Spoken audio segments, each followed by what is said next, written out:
Gene F. Haas Center for Advanced Manufacturing up here in Troy, New York, and standing in front of the Mastercam lab.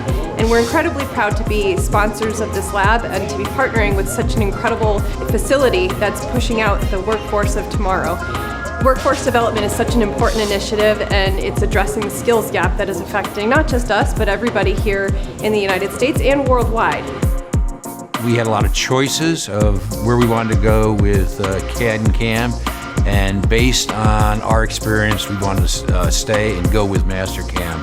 We find that most of our customers around here are Mastercam manufacturing firms.